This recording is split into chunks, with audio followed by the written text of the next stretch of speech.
Go. Hey everybody, this is Buddy Haga with Buddy's BBQ, and we are back on another BBQ Shop Talk Sunday. Last week we talked about knowing your pit, your equipment, and just knowing everything about it, hot spots and that kind of thing. I'm going to talk about a couple of different things this week. Hope everybody had a good 4th of July, by the way. We need to learn a little bit about the wood, or what you're using to light your fire, and how to go about doing that. So there's different types of wood that you can use, and it ends up being, like a lot of this, personal preference. You can use a certain kind of wood and compare it to another kind of wood, and you may think there's not that much difference. Me personally, I like to use a hickory, and if I got it, I could use a hickory pecan mix. There's oak, mesquite. A lot of people say that mesquite is kind of harsh. I've never really had trouble with it. I think it burns a little bit hotter. People say it gives them heartburn. I've never experienced that, but it's up to you to try and figure out. Some of the fruit woods you can get go pretty well if you're smoking pork, like a pork butt or pork ribs, tenderloin, that kind of stuff. Gives a little extra added touch to those type meats. Your brisket, stuff like that, you want a little bit hardier wood, more like a oak, or, hickory. Oak's pretty good for everything. That you can use that on anything. On the grills now, there's different. You can use charcoal. You can use lump charcoal. Lump charcoal, I like to use that. I think it burns a little longer, burns a little hotter. But you got to be careful with that because it'll pop and shoot you in the face. I know that from experience, so you got to be careful when you're lighting it. On one of these, on a grill, that's your basic Weber kettle right there.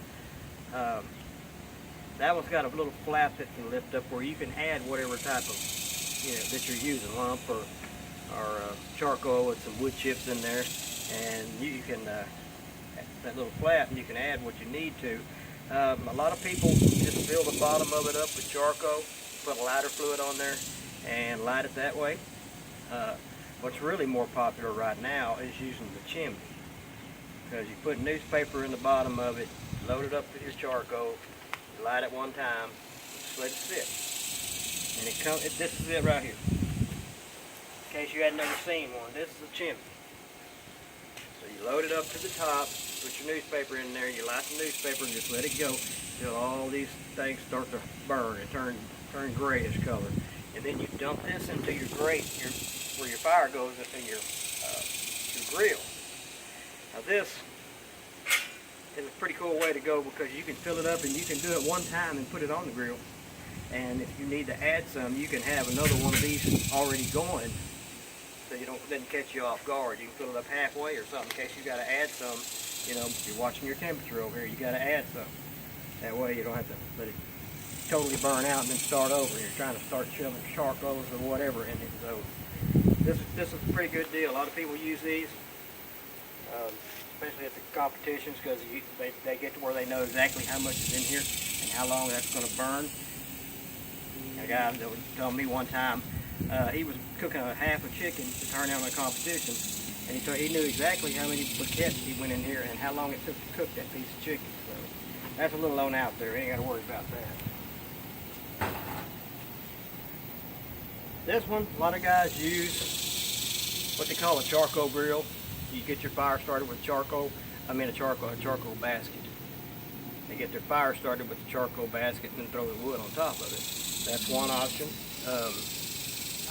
I particularly put it in there, just straight in there, and I use a torch and just get it burning that way. I've got a grate in here that raises it up so you get your airflow. Right behind you, back here, this is my torch. This is what I use.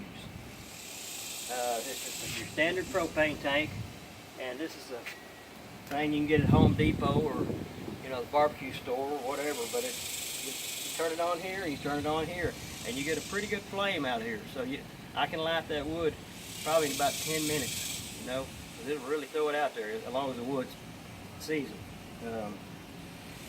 Got to be careful with this because the thing is really hot. I think it's originally used for weed burner or something, but it works pretty good. This is the way I prefer to do it, and I like charcoal or lump charcoal the same way. And once again, you got to be careful. Okay? That's it. Let's see.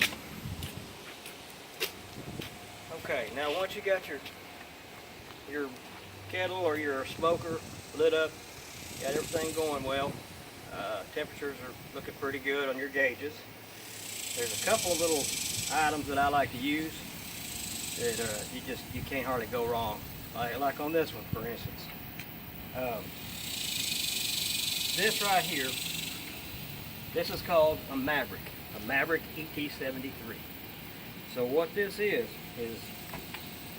I got these two stainless steel cords coming off here. One's for the pit, one's for the food. This one, the pointed one, you put this in there. Say you're cooking a brisket, you put this in there, you poke it in the brisket. Then you got your little clip that you put on your grate, and this can work. You might have to, you know, move this a little bit depending on what you're using, but I just stick it in there and clip it to the grate. And that holds the other cord, the other stainless steel cord, which this one reads the temperature of your pit. So you're reading the temperature of both the meat and the pit, so that you know how to judge it. And these are very accurate. And so is this other one I'm about to show you, because the way to check them is you put them in boiling water. Now, water boils at 212, whether it's soft boil, hard boil, whatever. You know, you get the water boiling, you stick it in there, see how much off it is. If it's a degree or two, you know, no big deal, you know. But these are really, really accurate. Sometimes you get 4 or 5 degrees. Well, you know what to adjust on this. So, and this links back and forth from food to your pit. And it also comes with a little receiver. And when it's kind of rough weather or whatever, you know, you can take this inside and sit it wherever you want to, and it's got alerts. You know, if it drops down lower than what you wanted to go to, then it'll let you know, it'll beep. Instead of having to come back out here and walk back and forth all the time. Just sit that where you want to, and it'll tell you what the temperature of both is while it's inside. Take it inside with you. They say it'll work up to about 100 feet. I haven't had that much success with it yet, but still, these two are both things that are just really lifesavers sometimes. This one, same way. Maverick ET73. This is a thermopin. Call that a thermopin. You can get that one I got on eBay, probably about 50 bucks. This one here, I hadn't bought one on eBay. This one run up around $90. This thing is, and it's a lifesaver. You just pull this out, and you check this one the same way. It's got that little probe. Gives you a readout right here that's right on the money. So you can, on your brisket or pork loin or whatever, you can just stick it in there and just read what it is. And make sure, you know, say if you got it inside or something that's just sitting, use this and make sure you got it at the right temperature. And knowing your temperatures anyway is a good thing. Cooking meat, a lot of times people ask me, you know, how long should you go? Well, it's not really about that. It's about internal temperature. I've had people ask me, hey man, how long does it take to cook a brisket? Well, that depends. There's a lot of variables in there. The grade, you know, the weight, just different things like that, you know, just the type of brisket it is. It's not always the same.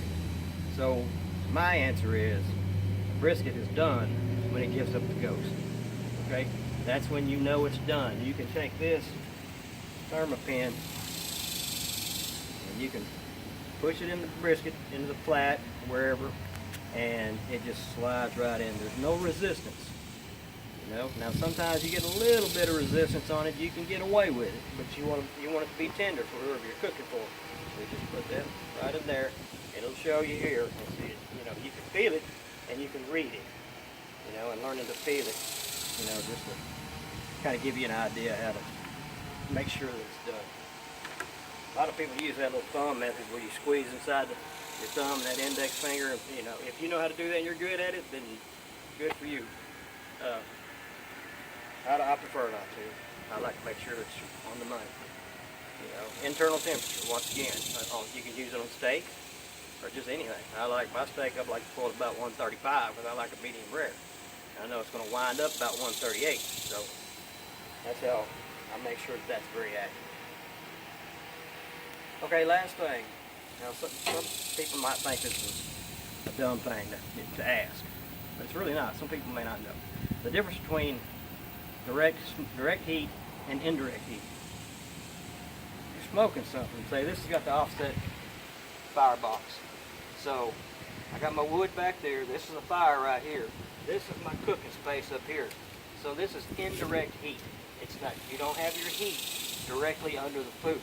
So that's how that works. This is more of a low and slow type deal. If you're looking for that. Now on this one, this is more of a grill.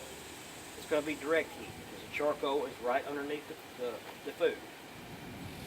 This Weber, you can also use it as somewhat indirect heat because it's got the little flap on there, and you can put the charcoal in there. And if you want a little more indirect heat, just pull the charcoal to one side. After you get it all lit up, pull it to one side. That's your hot spot. Other part of the grate, that's where you put your meat. That can be your cool spot, so you can put your some chunks of wood or chips or whatever on there. That gets your smoke in there too if you want to go that way. I think that's about it, really. Anything else I want to talk about? There are forums, you know, on the internet. You know, some of them are pretty tough questions. Some guys have been doing this a long time, and some of them are pretty new. There's some simple questions on there. People may, you know, be embarrassed to ask one of their friends or something. That's always good to look up, you know. A lot of recipes, stuff like that. SmokingMeat.com, you know, it's one of them. Texas Pitmasters. These are forums where guys just talk about everything, you know, and their experiences on, say I cooked something over the weekend and I used this type of wood and I did it just like y'all say and it came out tough. Well, there's guys there that help figure out why. So that's a good thing to check out too. And if you have any questions or anything, just shoot them my way, or any comments. I guess that's about it for today. Everybody have a good week, good Monday, and we'll talk to you next Sunday. Thanks.